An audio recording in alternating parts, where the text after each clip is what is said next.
Hi friends, my name is Suma ಅಂತ. ನಾನು Suma kitchen blogs ಮಾಡ್ತಾ ಇದ್ದೀನಿ. ಯಾಕೆಂದರೆ ಇದು ನನ್ನ ಫಸ್ಟ್ನೇ ಬ್ಲಾಗ್ ಆಗಿರುತ್ತೆ, ಓಕೆನಾ. ಇದರಲ್ಲಿ ನಾನು ಬರೀ ನನ್ನ ಮನೆಯಲ್ಲ ಮಾಡಿರುವ ಟಿಫನ್ ಅಡುಗೆ ಎಲ್ಲ ಥರ ವೆರೈಟಿ ತೋರಿಸ್ತೀನಿ. ಮುಂದೆ ನಾರ್ಮಲ್ ಬ್ಲಾಗ್ಸ್ ತೋರಿಸ್ತೀನಿ. ಇದು ನನ್ನ ಮೊದಲನೇ ರೆಸಿಪಿ, ಇಲ್ಲಿಂದ ಪ್ರಾರಂಭವಾಗಿದೆ. ಮೊದಲನೇ ರೆಸಿಪಿ ಏನು ಮಾಡ್ತಿದ್ದೀನಿ ಅಂದರೆ ಪಾಲಕ್ ಬೇಳೆ ಸಾಂಬಾರು ಮಾಡ್ತಾಯಿದ್ದೀನಿ ಫ್ರೆಂಡ್ಸ್. ಪಾಲಕ್ ಬೇಳೆ ಸಾಂಬಾರಲ್ಲಿ ಬೇಳೆ ತೊಳೆದು ಇಟ್ಕೊಂಡಿದ್ದೀನಿ. ನೆಕ್ಸ್ಟು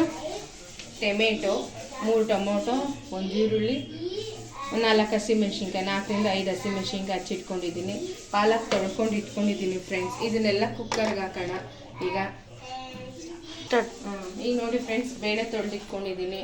ಪಾಲಕ್ ಸೊಪ್ಪು ಹಾಕ್ತಾ ಇದ್ದೀನಿ. ಪಾಲಕ್ನ ಚೆನ್ನಾಗಿ 4-5 ಸರಿ ತೊಳ್ಕೊಬೇಕು ಫ್ರೆಂಡ್ಸ್, ಮಣ್ಣಿರುತ್ತಲ್ಲ ಅದಕ್ಕಾಗಿ. ಈಗ ಇದನ್ನೆಲ್ಲ ತೊಳ್ಕೊಂಡು ನೆಕ್ಸ್ಟು ಟೊಮೆಟೊ, ಹಸಿಮೆಣ್ಸಿನ್ಕಾಯಿ, ಈರುಳ್ಳಿ ಎಲ್ಲ ಹಾಕಿ ಕುಕ್ಕರ್ ಮುಚ್ಚಳ ಹಾಕಿ ಕೂಗಿಸ್ಕೊಳ್ಳೋಣ. ಟೊಮೆಟೊ, ಈರುಳ್ಳಿ, ಹಸಿಮೆಣ್ಸಿನ್ಕಾಯಿ ಹಾಕ್ತಾಯಿದ್ದೀನಿ ಫ್ರೆಂಡ್ಸ್.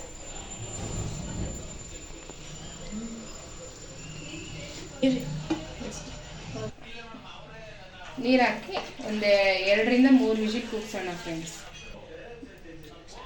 ಈಗ ಇಷ್ಟ ಆಗಿದೆ ಫ್ರೆಂಡ್ಸ್. ನೆಕ್ಸ್ಟು ಮುಚ್ಚಳ ಹಾಕ್ಬಿಟ್ಟು ಒಂದು 3 ವಿಜಿಲ್ ಕೂಗ್ಸೋಣ. ಕೂಗ್ಸಿದ್ಮೇಲೆ ಇನ್ನು ಮುಂದೆ ಒಗ್ಗರಣೆ ಹೇಗೆ ಹಾಕೋದು ಅಂತ ಹೇಳ್ಕೊಡ್ತೀನಿ. ಕುಕ್ಕರ್ ಕೂಗಿದೆ ಈಗ ಫ್ರೆಂಡ್ಸ್, ಈಗ ತೆಗೆಯೋಣ. ಹಿಂಗಾಗಿದೆ. ಇದಕ್ಕೆ ಸಾಂಬಾರು ಪುಡಿ ಮತ್ತು ತೆಂಗಿನಕಾಯಿ ತುರಿ ಎಲ್ಲ ಹಾಕ್ಬಿಟ್ಟು ಕುದಿಸ್ಕೊಂಡು ಒಗ್ಗರಣೆ ಹಾಕೋಣ, ಹೇಳ್ಕೊಡ್ತೀನಿ ಅದನ್ನು. ಹಿಂಗಾಗಿದೆ, ಹಿಂಗೆ ಮಸ್ಕೊಳ್ಳಿ ಫ್ರೆಂಡ್ಸ್. ಏನಂದರೆ ಅದು ಸ್ವಲ್ಪ ಸ್ಮ್ಯಾಶ್ ಥರ ಆಗಲಿ ಅಂತ. ಹಂಗಾದ್ಮೇಲೆ ಇದಕ್ಕೆ ಸ್ವಲ್ಪ ಸ್ಟವ್ ಆನಲ್ಲಿದೆ. ಬೇಳೆ ಸಾರು ಪುಡಿ ಇರುತ್ತಲ್ಲ, ಅದನ್ನು 1 ಸ್ಪೂನ್ ಹಾಕೊಳ್ಳೋಣ. 1 ಸ್ಪೂನ್ ಹಸಿಮೆಣ್ಸಿನ್ಕಾಯಿ ಹಾಕಿರ್ತೀವಲ್ಲ ಅದಕ್ಕೆ, ಮತ್ತು ಸಾಲ್ಟ್ ಇಷ್ಟು ಹಾಕೋಣ. ಇಷ್ಟೆಲ್ಲ ಚೆನ್ನಾಗಿ ಕುದಿ ಬರಲಿ. ಕುದ್ದಾದ್ಮೇಲೆ ತೆಂಗಿನಕಾಯಿ ತುರಿ ಹಾಕ್ಬಿಟ್ಟು ಸಾರು ಒಗ್ಗರಣೆ ಕೊಡೋಣ. ಅಲ್ಲಿ ಸಾರು ಕುದಿತಿದೆ ಫ್ರೆಂಡ್ಸ್. ಈ ಕಡೆ ಒಗ್ಗರಣೆ ಹಾಕೋಣ. ಸ್ವಲ್ಪ ಬಾಣಲಿಗೆ 1-2 ಸ್ಪೂನ್ ಎಣ್ಣೆ ಕಾದಿದೆ. ಎಣ್ಣೆ ಕಾದಿದೆ ಅಂದಮೇಲೆ ಸಾಸಿವೆ ಹಾಕೋಣ ಸ್ವಲ್ಪ. ಇದಕ್ಕೆ ಬೆಳ್ಳುಳ್ಳಿ ಆ್ಯಡ್ ಮಾಡ್ಕೋಬೋದು ಇಷ್ಟ ಆದವ್ರಿಗೆ. ನಾನು ಬೆಳ್ಳುಳ್ಳಿ ನನಗೆ ಇಷ್ಟ ಆಗಲ್ಲ, ಅದರಿಂದ ಹಾಕೊತಾ ಇಲ್ಲ ಫ್ರೆಂಡ್ಸ್. ಎಣ್ಣೆ ಕಾದ್ಮೇಲೆ ಚಿಟಪಟ ಅಂದಮೇಲೆ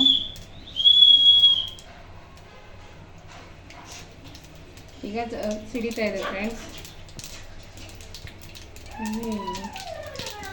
ಈಗ ಆನಿಯನ್, ಕರಿಬೇವು, ಈರುಳ್ಳಿ ಕಟ್ ಮಾಡಿರೋದು ಈರುಳ್ಳಿ ಹಾಕೋಣ. ಚೆನ್ನಾಗಿ ಇದು ಫ್ರೈ ಆದಮೇಲೆ ಆ ಸಾರಿಗೆ ಹಾಕೋಣ. ಈ ಸಾರು ಕುದೀತಿರೋದಕ್ಕೆ ಸ್ವಲ್ಪ ಕಾಯಿ ತುರಿ ಹಾಕೋಣ. ಸ್ವಲ್ಪ ರುಬ್ಬರ ಹಾಕ್ಕೊಬೋದು, ನಾವು ಹಂಗೆ ತುರಿ ಇರೋದೇ ಹಾಕ್ಕೊಂಡಿದ್ದೀನಿ. ಸಾರು ಒಗ್ಗರಣೆ ಆದಮೇಲೆ ಇದಕ್ಕೆ ಆಡೋಣ. ಫ್ರೆಂಡ್ಸ್, ಈಗ ಒಗ್ಗರಣೆ ಫ್ರೈ ಆಗಿದೆ. ಇದನ್ನು ಸಾಂಬಾರಿಗೆ ಇಲ್ಲಿಂದ ಹಾಕೋಣ.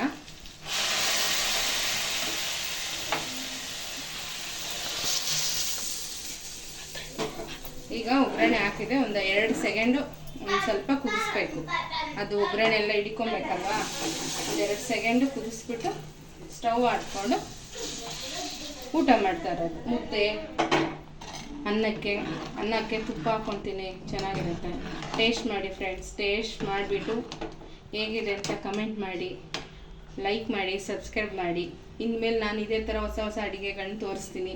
ಇದನ್ನು ಅನ್ನ ಜೊತೆ ಹೆಂಗೆ ಕಲ್ಸ್ಕೊಂಡು ತಿನ್ನೋದು ತೋರಿಸ್ತೀನಿ. ನನ್ನ ಮಗಳು ಆಗ್ತಿದ್ದಾಳೆ. ಫಸ್ಟ್ ಟೈಮ್ ನಮ್ಮ ಮಮ್ಮಿ ಯೂಟ್ಯೂಬ್ ಮಾಡ್ತಾ ಇದ್ದಾಳೆ ಅಂತ ಅವಳಿಗೂ ಖುಷಿ. ನಾನೇ ಹಾಕ್ತೀನಿ ಮಮ್ಮಿ ಅಂತ ಹಾಕ್ತಿದ್ದಾಳೆ. ಅವಳೇ ಟೇಸ್ಟ್ ಮಾಡ್ತಾಳಂತೆ. ಟೇಸ್ಟ್ ಮಾಡಿಬಿಟ್ಟು ಹೇಳ್ತಾಳೆ. ತುಪ್ಪ ಹಾಕ್ತಿದ್ದಾಳೆ, ಅದ್ರ ಮೇಲೆ ಸಾರು ಹಾಕೋಣ. ನೋಡಿ ಫ್ರೆಂಡ್ಸ್, ಸಾರು ಕುದೀತಾ ಇರೋದನ್ನೇ ಇಲ್ಲಿ ಹಾಕೋಣ. ನನ್ನ ಮಗಳಿಗೆ ಟೇಸ್ಟ್ ಮಾಡ್ತೀನಿ ಮೇಡಮ್. ನನ್ನ ಮಗ ಅಲ್ಲಿ ಬಿಡ, ಹೇಳಿ ತಿನ್ಮ, ತಿನ್ನು. ಬಿಸಿ ಇದೆಯಾ? ತಿನ್ಮ, ಟೇಸ್ಟ್ ಮಾಡಿ ಹೇಳ್ತಾಳೆ ನಮ್ಮ ಮಗಳು ಹೆಂಗಿದೆ ಅಂತ. ಮಾಡಮ್ಮ, ಮಾಡು. ತಿನ್ನು. ಹೆಂಗಿದೆ ಚಿನಿ? ಖಾರ ಇದೆಯಾ? ಸೂಪರ್ ಅನ್ನು. ಸೂಪರ್. ಈಗ ಹಿಂಗೆ ನಿಮ್ಮ ಮಕ್ಳಿಗೆ ಮಾಡಿಕೊಡಿ. ಎಲ್ಲ ಥರ ವೆರೈಟೀಸ್ ತೋರಿಸ್ತೀನಿ ಮಕ್ಳಿಗೆಲ್ಲ. ಹಿಂಗೆ ಸಬ್ಸ್ಕ್ರೈಬ್ ಮಾಡಿ, ಲೈಕ್ ಮಾಡಿ. Thank you friends. Suma blogs kitchen ನೋಡಿ. Thank you.